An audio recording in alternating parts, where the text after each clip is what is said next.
ભાગવતમાં લખ્યું છે કે સંકેત્યમ પારિહાસ્યમ ચ સ્તુભમ હેલનમેવ વા વૈકુંઠ નામ ગ્રહણમ અશેષાગારમ વિદું.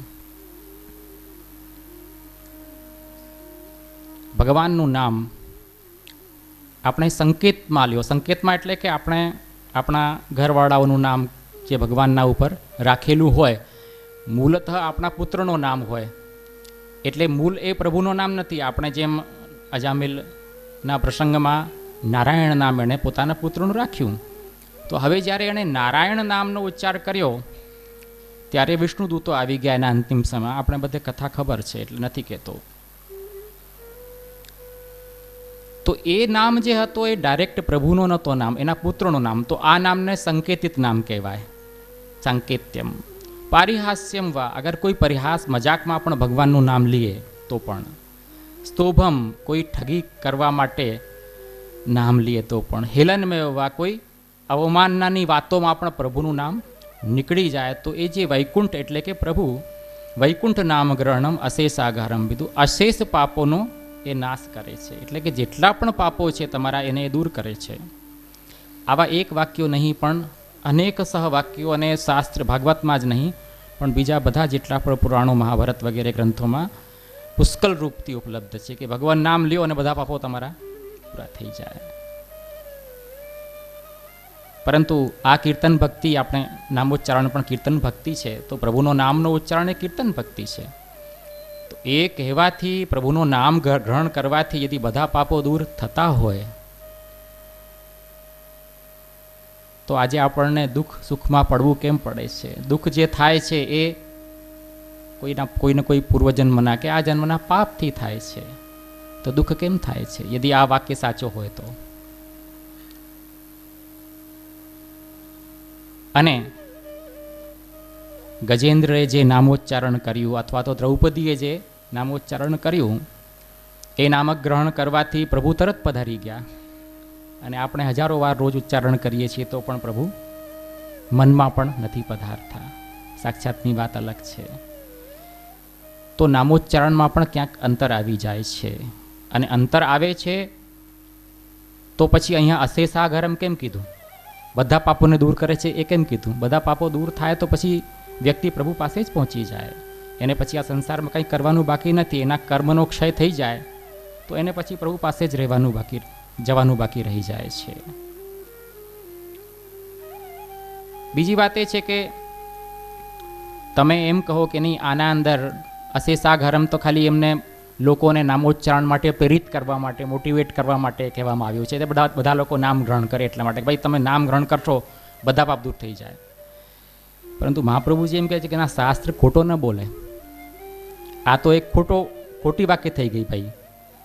તમે એમ કહો કે ભાઈ નામોચ્ચારણ કરવાથી પાપ દૂર થાય, એને આકર્ષવા માટેનો આ વાક્ય છે, તો મતલબ વાક્ય ખોટો થઈ ગયો. એટલે ખોટી વાત કહીને તમે લોકોને આકર્ષવા માંગો છો કે પાપ દૂર નહીં થાય પણ તમે નામોચ્ચારણ કરશો તો એનો લાભ થશે કંઈ બીજો. મહાપ્રભુજી કહે છે કે અર્થવાદ નથી આપણા શાસ્ત્રમાં. જે શાસ્ત્ર જેમ કહે છે એનો અર્થ એવો જ કરવો જોઈએ. અશેષાગર છે તો અશેષાગર હોવો જ જોઈએ.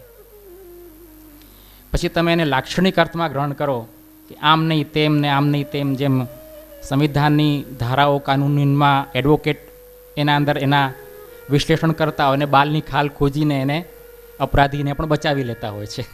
એટલે સંવિધાનમાં પણ અનેક સંશોધન વચવચમાં થતા રહે છે, પણ વિરોધ પણ આવે છે. આપણે જોઈ શકીએ છીએ કે આપણા દુઃખ તો હજી આવા જ છે, આપણા સતત આવતા રહીએ છીએ. અને બીજી બાજુ દ્રૌપદીએ નામ ઉચ્ચારણ કર્યું તો પ્રભુ તરત પધાર્યા. અને ગજેન્દ્રનું નામ તો અંતર છે, કંઈ તો છે ને અંતર. આના ઉપર ઘણા મોટા મોટા ગ્રંથો લખવામાં આવ્યા છે. આપણે ત્યાં નામવાદ ગ્રંથ છે આખો, પુરુષોત્તમજી લખ્યું છે, લાલુ ભટ્ટજી લખ્યું છે. ત્યાં ઘણી સુંદર સ્પષ્ટતા આ વિષયમાં કરવામાં આવી છે કે ભાઈ ઘણી બધી પરિસ્થિતિઓમાં બધા વાક્યો અલગ અલગ વાત કહેતા હોય. પ્રત્યક્ષનો વિરોધ છે, દ્રૌપદીનું નામોચ્ચારણ અલગ છે. હવે આપણે એક વાક્યતા કેમ કરવી? એક વાક્યતાનો મતલબ છે કે બધી વાત સંપૂર્ણ જે શાસ્ત્રના વચનો છે એ એક જ વાત કહેતા હોય અને પ્રત્યક્ષનો પણ સાથે વિરોધ ન હોય. તો ત્યાં આપણા બધા આચાર્યો એમ જ આજ્ઞા કરે છે કે નામગ્રહણ કરવાની પણ કોટીઓ તો માનવી જ પડશે. એક વ્યક્તિ ખાલી સાંકેતના રૂપમાં પોતાના પુત્રના નામ રાખી દીધા છે, કોઈએ ગોવિંદ ગોપાલ ગિરધર કરીને, અને પછી બોલે છે, એ સાંકેતી રૂપ ભગવાન નામનું ફલ નથી હોતું એવું નથી કહેતા, પણ ફલ હોય છે. અને એક ભાવથી ઉચ્ચારણ કરે છે, એક કેવલ જ્ઞાનથી ઉચ્ચારણ કરે છે. આવા અનેક ભેદો આ કીર્તન ભક્તિના હોઈ શકે છે. કોઈ પ્રભુના સ્વરૂપનું ચિંતન કરીને નામોચ્ચારણ કરતો હોઈ શકે છે. ગોપાલ શબ્દ કીધું તો પ્રભુ ધ્યાનમાં આવી ગયા ગાયો ચરાવતા. ગોપીશ કીધું તો ગોપીના પતિ પ્રભુનું ધ્યાન આવી ગયું, એક ગોપીનું પણ ધ્યાન આવ્યું, પ્રભુનું પણ ધ્યાન આવ્યું. એક આખો એક ચિત્ર ઉપસ્થિત થઈ જાય છે. નામમાં આખી સૃષ્ટિ છે. ઓંકારમાંથી સૃષ્ટિ ઉત્પન્ન થઈ છે એમ કહેવામાં આવે છે. શબ્દની જ આખી આ સૃષ્ટિ બની ગયેલી છે. શાસ્ત્રમાં એવી પક્ષ કહેવામાં આવ્યું છે. તો ત્યાં સમાધાન એ કરવામાં આવ્યું છે. ગીતામાં શ્લોક છે કે ભક્ત્યા મામ અભિજાનાતિ યાવાન યશ્ચાસ્મિ તત્વતઃ તતો મામ તત્વતો જ્ઞાત્વા વિશતે તદનંતરમ. અર્થાત નામોચ્ચારણના અનેક કોટીઓ હોઈ શકે છે. એક નામોચ્ચારણ ખાલી કોઈ બહાનાથી તમે લ્યો, એક નામોચ્ચારણ તમે ભક્તિથી લ્યો, એક કેવલ જ્ઞાનથી લો, એક જ્ઞાન અને ભક્તિ બંને સાથે લ્યો, તો તમારી મનની સ્થિતિના ઉપરની બધી વાતો, એટલે નામોચ્ચારણના અલગ અલગ પ્રકારોથી નામોચ્ચારણના ફલમાં પણ અંતર આવી જાય છે. તો કે પૂર્ણ ફલ ક્યારે મળે? આપણે નામોચ્ચારણનું પૂર્ણ ફલ ક્યારે મળે? હરિવંશજીએ કીધું ને કે મારું અષ્ટાક્ષર સાંભળ્યું છે અને તારું સાંભળ્યું નથી, એટલે તું યમુનાજીમાં ડૂબી ગયો. તો સાંભળે કેમ પ્રભુ? મૂળમાં વાત અહીંયા આવી જાય છે. એટલે સંપૂર્ણતાથી નામોચ્ચારણ ક્યારે ફલદાયી બને? તો આનો સમાધાન આપણા શાસ્ત્રકારો, આપણા પ્રાચીન આચાર્યો આ શ્લોકમાં આપ્યો છે કે નામોચ્ચારણમાં ભક્તિ હોવી એ સર્વપ્રથમ આવશ્યક છે. ભક્ત્યા એટલે હૃદયમાં એક નિષ્કામ પ્રીતિ તમારી પ્રભુમાં હોવી જોઈએ. મામ અભિજાનાતિ, પછી જ્ઞાન પણ હોવું જોઈએ. ભક્તિ સાથે જ્ઞાન પણ. ભાઈ તમે જે શબ્દોચ્ચારણ કરી રહ્યા છો એ શબ્દનું અથવા જે કીર્તન તમે બોલી રહ્યા છો એનું એક અર્થ પણ હોય છે. અર્થનું પણ તમને જ્ઞાન હોવું જોઈએ. જેમ અને અર્થ સહિત તમે બોલશો ને કીર્તન, કેટલો આનંદ આવશે તમે. જેમાં અંદર સાંજીનો પદ જે બોલ્યો હમણાં, ફૂલવા બિનન હોજુ ગૈરી યમુના તીર, એના અંદર કેટલી સુંદર પંક્તિ આવી કે ભગવાને પ્રભુએ ત્યાં પધાર્યા અને ગોપીનો જે અંચલ હતો એ ત્યાં અરણી એટલે કે છોકરના વૃક્ષની ડાલમાં જે કાંટા હોય છે એના અંદર ત્યાં અટકી ગયો અને પ્રભુ પધાર્યા અને એને છોડાવી દીધો. પણ ત્યાં શું કહ્યું છે કે મન અરુઝાયો, એટલે મનને તો પાછા ઉલઝાવી દીધો. ભલે પટને સુલઝાવી દીધો પણ મનને અરુઝાવી દીધો. કેટલી સુંદરતા! એટલે આપણે શબ્દોનું અર્થ સમજીશું તો ખૂબ આનંદ આવશે. અને પછી એ ગોપી એ પ્રભુને જાણતી નથી કોણ છે પ્રભુ. ભાઈ શ્યામ શરીર જેનો છે એવો સુંદર એક છોકરો હતો અને પીરો પટ, એનો પીળા રંગનો પટ છે, એટલું પોતાની સખીને આ વાતનું વર્ણન કરી રહી છે કે હું ત્યાં ફૂલ વીણવા ગઈ હતી, ત્યાં આવી બધી વાતો થઈ. જાણતી નથી એ ગોપી કે પ્રભુ છે કે નથી, પ્રભુની તો વાત જ નથી, પણ એનું સહજ મન પ્રભુના સ્વરૂપમાં આકર્ષાયું છે, પણ એને જાણતી નથી. એટલે આ બધી વાતો આપણે અર્થ સમજીને કરીએ તો કેટલું આનંદ આવે. એટલે આવા ગોપીજનોના પ્રસંગ એક વાત ખ્યાલમાં આવી કહી દઉં. એક ગોપી પોતાની સખીને એમ કહી રહી છે કે ભાઈ મને 3 વ્યક્તિથી પ્રેમ થઈ ગયું છે, હું શું કરું? તો કે ભાઈ 3 વ્યક્તિથી કેમ પ્રેમ થાય? સખીએ કીધું ના મને 3 વ્યક્તિથી પ્રેમ થઈ ગયો છે. ભાઈ કોણ વ્યક્તિથી પ્રેમ થઈ ગયો તને? અરે હું જતી હતી પનઘટમાં કે એક સુંદર બાંસુરીની અવાજ આવી મને, વાંસળીની. એનાથી મને એ વાંસળી વગાડનારમાં મારી આસક્તિ થઈ ગઈ. યદ્યપી મેં એને જોયું નથી, પણ એટલી મધુર વાંસળી છે કે મારું મન એના અંદર આસક્ત થઈ ગયું. તો કે બીજો કોણ? તો કે બીજો એ આપણા નંદ બાવાનો જે પુત્ર છે એનાથી મારે પ્રીતિ થઈ ગઈ છે, એને મેં જોયું તો મારું મન આકર્ષાઈ ગયું. તો કે ત્રીજો એ હવે નંદ બાબાના પુત્ર તરીકે જાણતી હતી પણ શ્રી કૃષ્ણ નામ નહોતું જાણતી. એટલે કે પેલું મારે કોઈએ શ્રી કૃષ્ણ નામ કીધું તો મને એમાં પણ આસક્તિ થઈ ગઈ. તો હવે સખી હું શું કરું, ક્યાં જાઉં, કોનાથી પ્રીતિ કરું? કેટલી સુંદર લીલા છે. કહેવાનો મતલબ એ છે કે આવી સુંદર લીલાઓ આપણા મનમાં આવી જાય તો બીજું કંઈ પછી કરવાની જરૂર નથી રહેતી. સહજ પ્રેમ થઈ જાય છે આવી બધી લીલાઓ. તો ભક્ત્યા મામ અભિજાનાતિ, જ્ઞાન પણ આવશ્યક છે અને થોડુંક હજી પણ કંઈક આવશ્યક છે. યાવાન યશ્ચાસ્મિ તત્વતઃ. અર્થ તો ઠીક છે કે ભાઈ ગોપાલ કીધું એટલે ગાયને પાલન કરવારો, ગાયને રક્ષણ કરનારો, એ અર્થ ઉપસ્થિત આપણા દિમાગમાં થઈ ગયો. પણ ત્યાં ચિત્ર પણ ઉપસ્થિત થવું આવશ્યક છે. યાવાન એ ગોપાલની લીલામાં કેટલો છે, કેટલો મોટો છે એ ગોપાલ, એની અવસ્થા શું છે, બાલ્ય છે કે થોડોક મોટો થઈ ગયો છે, 5 વર્ષના છે કે પ્રભુ 7 વર્ષના છે, એ યાવાન એટલે કે જેટલો છે. સંસ્કૃતમાં યાવાનનો મતલબ થાય છે જેટલો. યહ એટલે કે જે એનો સ્વરૂપ છે, જે એના ગુણો છે, એ પણ જ્ઞાન આવશ્યક હોવું જોઈએ. એટલે ગોપાલમાં શું ગુણ હોય છે? ગાયો સાથે પ્રેમ કરનારો છે અને ગાયોને પાલન કરનારો છે. આવી જાતનો એના ગુણોનો પણ સ્મરણ આપણને થવો જોઈએ. એટલે પ્રભુનું કહેવાનો મતલબ એ છે કે આખું એક દ્રશ્ય તમારે સામે ઉપસ્થિત થઈ જાય અને તમારું મન એ દ્રશ્યમાં લાગી જાય. આવી જાતનો જ્યારે નામ ચિંતન થાય તો એનો તરત ફલ મળી જાય અને પૂર્ણ ફલ મળે.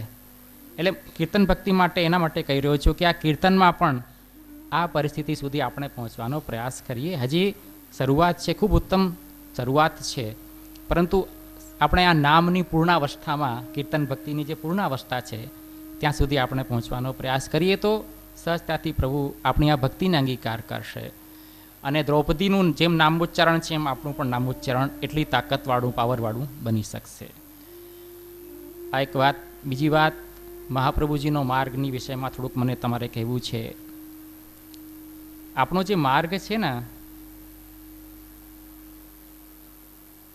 આપણે સનાતન ધર્મવાળા છીએ, હિન્દુ છીએ. સનાતન ધર્મવાળો કોણ કહેવાય? કે જે વેદને પ્રમાણ માનતો હોય અને વેદાનુસારી બધા શાસ્ત્રોને જે માનતો હોય કે એમાં જ કહેલું જે ભગવાનનું સ્વરૂપ, જે સાધનનું સ્વરૂપ, એ જ અમારા માટે અનુકરણીય છે. એ જ હિન્દુ છે. આજે હિન્દુત્વની પરિભાષા ઘણી વ્યાપક સ્તરમાં ગોઠવવામાં આવે છે, પરંતુ વાસ્તવિક હિન્દુત્વની પરિભાષા તો આ જ છે કે જે સનાતન ધર્મનો આદર કરતો, વેદનો જે આદર કરે એ હિન્દુ છે વાસ્તવમાં. હવે લોકોની પરિભાષાઓ અલગ અલગ બદલાતી હોય છે સમય સાથે, સૂચના સાથે, કે બીજેપીની પરિભાષા કંઈ, RSSની પરિભાષા કંઈ અલગ છે, પહેલાં કંઈ અલગ હતી ને આજે કંઈ અલગ છે. ઠીક છે, એ લોકોને દેશને ચલાવવું છે એટલે એ લોકો કરે, પણ આપણે એ ન કરી શકીએ. આપણે તો જે એક પરિભાષા શાસ્ત્રે બનાવી એનાથી આપણે અલગ નથી હટી શકતા. તો જે સનાતન ધર્મીઓ આપણે છીએ એ વેદાદિક શાસ્ત્રો અને એના અનુસાર પછી શ્રીમદ ભાગવદ્ ગીતા, બ્રહ્મસૂત્રાદિક પ્રમાણોના ઉપર આધારિત આ આપણો માર્ગ છે. મહાપ્રભુજીએ 3 વખત પૃથ્વી પરિક્રમા કેમ કરી? આજે તો આ પ્રચારના બધા માધ્યમો છે, યુટ્યુબ પર આપણે રાખી દઈએ તો આપણે કંઈ બીજે જવાની જરૂર નહીં. પણ મહાપ્રભુજીના જમાનામાં, અને એ સમયે દેશ એક નહોતો, અલગ અલગ રાજ્યો હતા, અલગ અલગ રાજ્યની સીમાઓ હતી, બધાના પરસ્પર યુદ્ધની અવસ્થાઓ હતી. ખૂબ તમે વિચાર કરો તો એટલો કઠણ સમય હતો, અતિશય, જેના અંદર આપણે પ્રચાર ન કરી શકાય એવી પરિસ્થિતિ. ઘણા મ્લેચ્છાક્રાંતિ સુધી શેષુ આપશ્રી પોતે કહે છે, ઘણા દેશ મ્લેચ્છથી આક્રાંત હતા. એ સમયે મુગલકાલીન સમય હતો. કેટલી કઠિનાઈઓથી આપશ્રી પૂરા ભારતભરમાં પરિક્રમણ કર્યું. નેપાળમાં પણ પધાર્યા છે, નેપાળમાં પણ છે બેઠકજી, આજે પ્રગટ નથી, પણ આપશ્રીનું પરિભ્રમણ અને બદ્રીનાથ, કેદારનાથ જે આજે પણ કઠણ કહેવાય છે, અને એ સમયે તો કેટલું કઠણ હશે. 3 વખત જઈને આપણા આ એટલો મજબૂત પાયો માર્ગનો આપણે આપશ્રીએ સ્થાપિત કર્યો કે આજ સુધી એ માર્ગ વિકસિત થઈ રહ્યો છે અને આજે પણ પ્રભુ અનુભવ આપી રહ્યા છે અને આગળ પણ એ માર્ગ ચાલશે. બિલકુલ એવું નથી કે આ 500 વર્ષની કંઈ કથા જે છે એને પુષ્ટિમાર્ગ હૃદયમાં હોય છે બધાના વૈષ્ણવોના અંદર. અને આજે પણ પ્રભુ બધાને કૃપા કરે છે, પુષ્ટિ દેખાડે છે. એટલે કહેવાનું મારું મતલબ એ છે કે આપણું માર્ગની જે દ્રઢતા છે, મહાપ્રભુજીનો દ્રઢતાથી છાતી ઠોકીને એમ કહે છે કે માર્ગોયમ સર્વ માર્ગાણામ ઉત્તમ પરિકીર્તિત. મારું માર્ગ બધા જ માર્ગોથી ઉત્તમ છે. ચેલેન્જ કરીને કહું છું.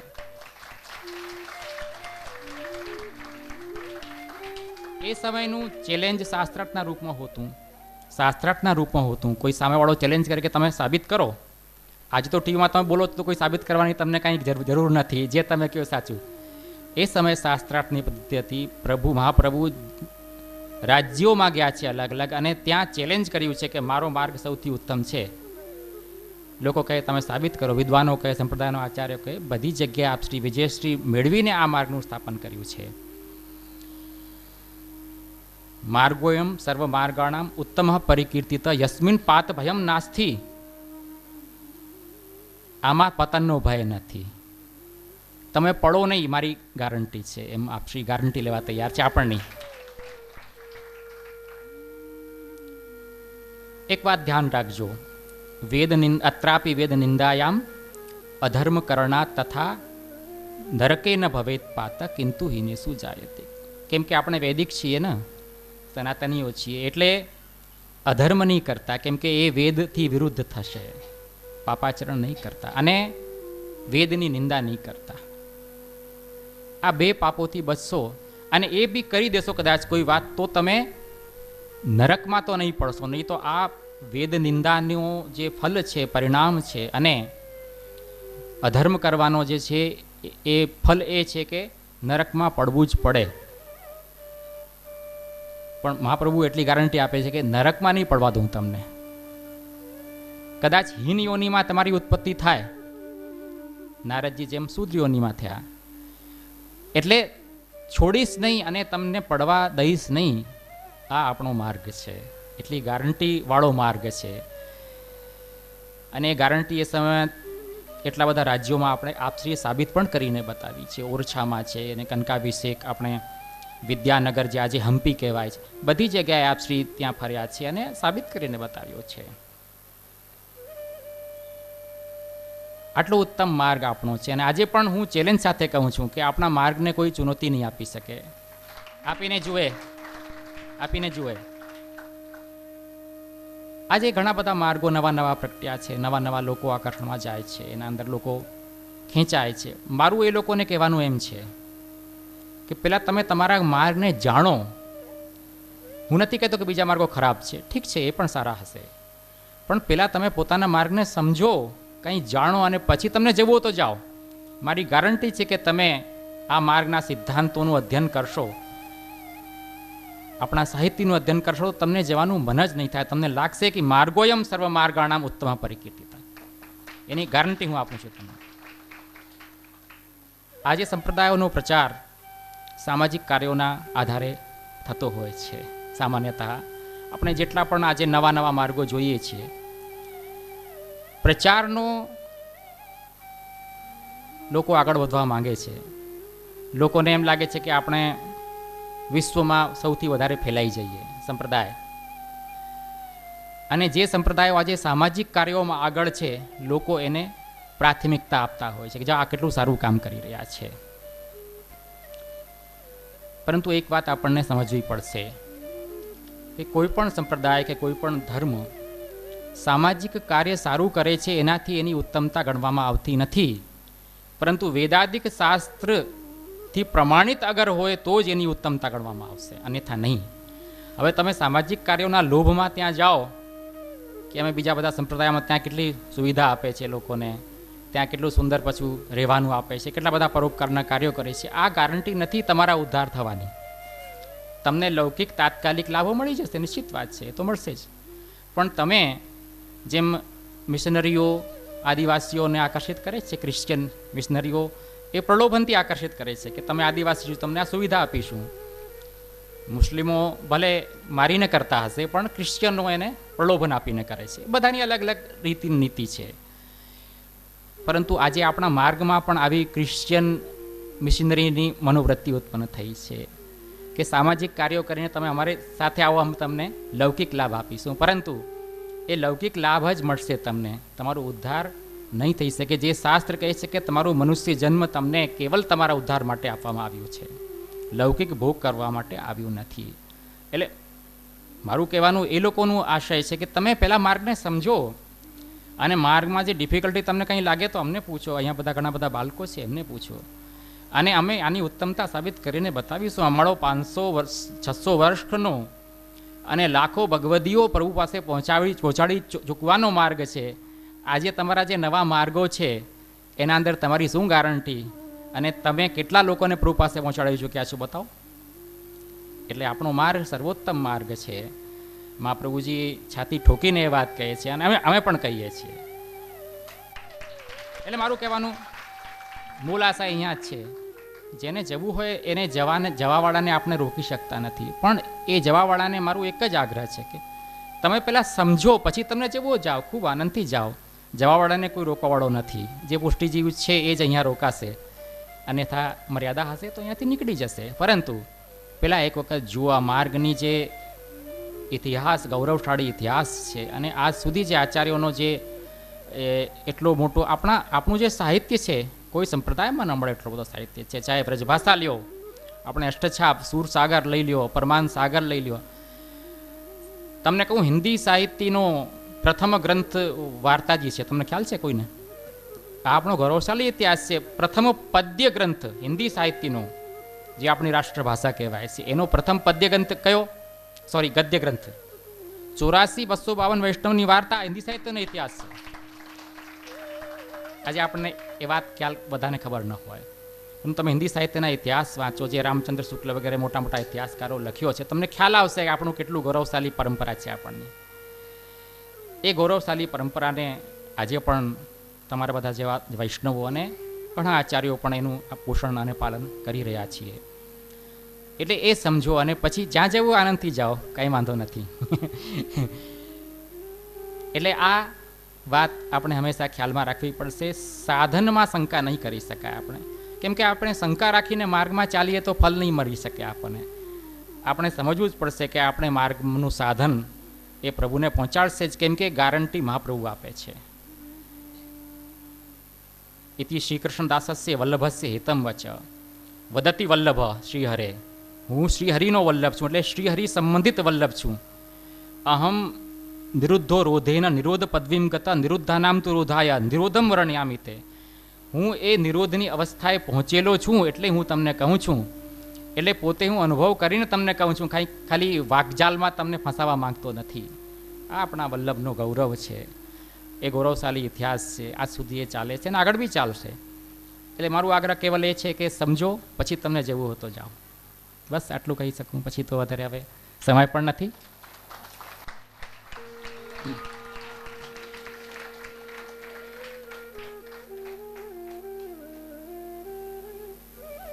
કૃપા કરીને